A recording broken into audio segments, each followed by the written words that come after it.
বৃন্দাবন যাওয়ার ইচ্ছে, অথচ সময় হয়ে উঠছে না। তবে আজ আপনাকে এমন এক জায়গায় নিয়ে যাব যেখানে পা রাখলে মনে হবে আপনি বাংলার বুকেই এক টুকরো বৃন্দাবনে পৌঁছে গেছেন।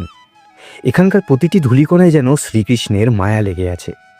দক্ষিণেশ্বরের ভিড়ভাট্টা ছাড়িয়ে গঙ্গার একদম ধার ঘেঁষে গড়ে উঠেছে ধনঞ্জয় দাস কাঠিয়া বাবার এক মায়াবী আশ্রম। লোকে একে ভালোবেসে বাংলার বৃন্দাবন বলে। এখানকার সবচেয়ে বড় ম্যাজিক হলো মন্দিরের কারুকার্য। চারিদিক তাকালে আপনি শুধু মন্দির দেখবেন না, দেখবেন এক একটা জ্যান্ত গল্প। এখানে কৃষ্ণের বাল্যলীলা থেকে শুরু করে বিষ্ণুর 10 অবতার সবই এমনভাবে মূর্তির মাধ্যমে ফুটিয়ে তোলা হয়েছে যে মনে হবে আপনি মহাভারত বা রামায়ণের যুগে ঢুকে পড়েছেন। বিশেষ করে ছোট গোপালের সেই দুষ্টু মিষ্টি মুহূর্তগুলো দেখে আপনার মন ভালো হতে বাধ্য।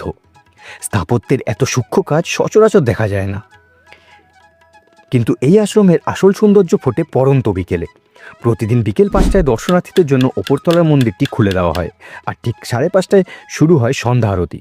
ঢাক, কাসর আর ঘণ্টার ধ্বনিতে যখন পুরো আকাশ বাতাস মুখরিত হয়, তখন এক অদ্ভুত ইতিবাচক শক্তি মনে কাজ করে।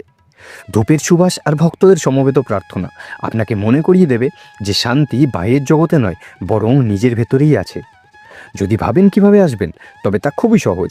দক্ষিণেশ্বর মেট্রো স্টেশন থেকে বেরিয়ে সামনে থাকা অটো স্ট্যান্ড থেকে টোটো ধরে নিন। মাত্র 10 টাকা ভাড়ায় আপনি পৌঁছে যাবেন এই আশ্রমে। তবে মনে রাখবেন, দর্শনার্থীদের জন্য মন্দিরটি মূলত বিকেল 5টা থেকে খোলে। যান্ত্রিক জীবনের ফাঁকে কিছুটা মানসিক শান্তি আর আধ্যাত্মিক পরিবেশের খোঁজ থাকলে একবার হলেও ঘুরে আসুন বাংলার এই ছোট্ট বৃন্দাবনে। ভিডিওটা ভালো লাগলে প্রিয়জনদের সাথে শেয়ার করতে ভুলবেন না। এরকম আরও ভিডিও দেখার জন্য অবশ্যই চ্যানেলটিকে সাবস্ক্রাইব করে পাশে থাকবেন। রাধে রাধে।